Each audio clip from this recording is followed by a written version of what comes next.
Hi y'all, I got New Belgium's Trippel.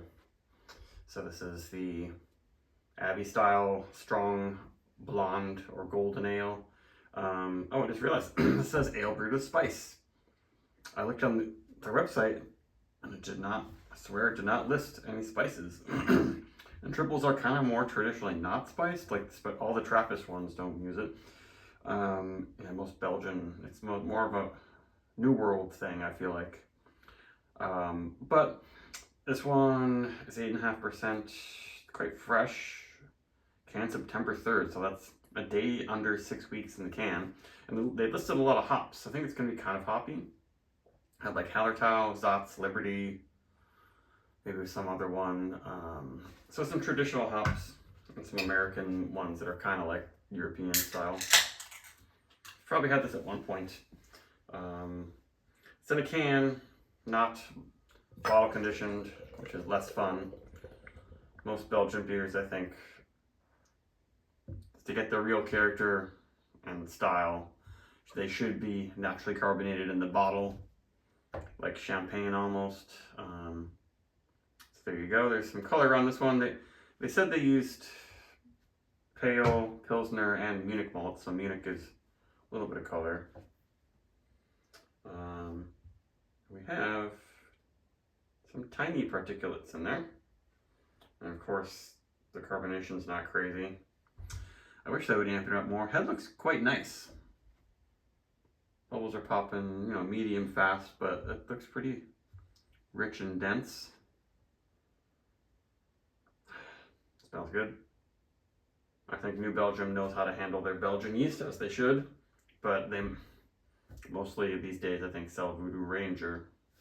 Just kind of wild. All their Belgian influenced beers are, I don't know, languishing. It's Americans for a long time now have not cared about Belgian styles. So there you go. But it's almost a little bit like a Saison. I wonder what the spice is. Like usually it'd be like coriander. Maybe there's a tiny hint of coriander? Maybe there's a tiny hint of orange peel. It doesn't smell like a Belgian wit beer. A little bit of a cream soda thing. It doesn't smell boozy, it smells quite clean, even though the yeast esters are throwing some pear out there. A little bit of banana. Not quite bubblegum though. And the hops, are they bringing... It's a little bit of herbal stuff. But it smells good, it smells pretty traditional.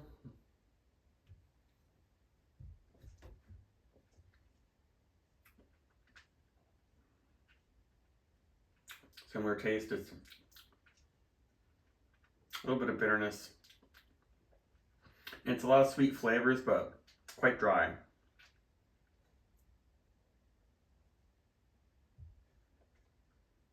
I think they said that this can has 230 or 240 calories. And this is over twice as strong as a light beer, American light beer. And it's like around twice the same amount of calories, so like it's this is basically like drinking two Bud Lights, more or less, in terms of calories and alcohol content.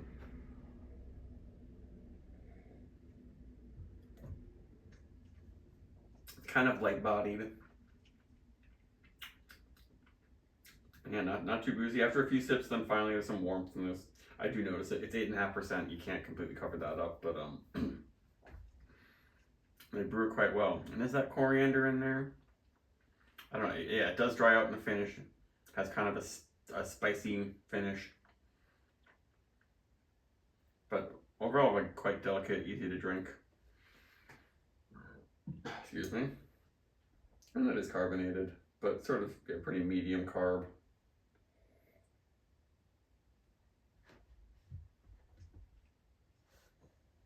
very drinkable, but just like nothing exciting, nothing strongly flavored about it. Seems like Americans, including American craft beer drinkers, they don't want something like this anymore. If it's going to be a big beer, they want it to be in your face somehow with flavor or body or sweetness or something.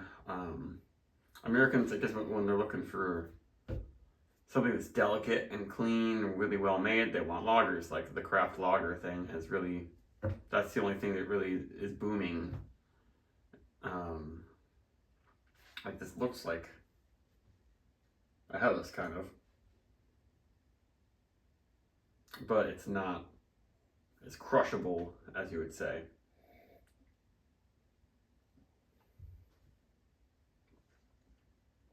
The mouthfeel is pretty like fine bubbles. Not quite silky, but pretty well made. Yeah, I think this would get a lot more character and be more special if it was can conditioned. But most breweries don't can condition, or if they do, it's not a very high level of carbonation because cans, I guess, can't handle that as well as bottles. And also it's expensive to do all that stuff. But I wish they would. It's funny, they say a golden, sweet, and pleasantly dry Belgian style ale. Sweet and dry.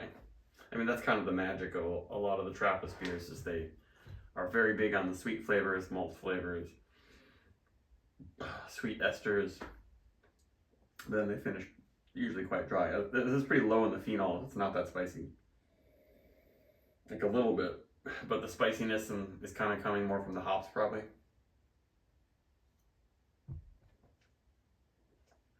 This is the sort of thing that actually would probably be better with like a hearty meal of chicken or pork.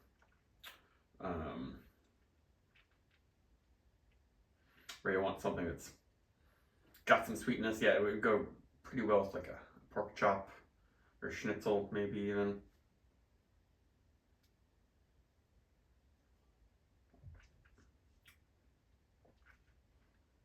For a lot of Belgian beers, the Trappist styles, like I don't really drink them much anymore. But I think they do kind of fit well. They can squeeze in to the space where white wine and red wine would go with food. Because with American beer styles, like IPAs and strong stouts and sweet stouts, I don't really see them as being good for pairing with food. But these ones definitely. Oh yeah, turkey. Thanksgiving dinner. I mean, Saison is kind of the best Thanksgiving beer, but this is not so far from it if you just want something so more oomph to it. What is that spice? On several New Belgian beers it says brewed with spice and they don't tell you. I feel like that should be illegal, but it's weird. So for a rating, it's a 4, solid 4.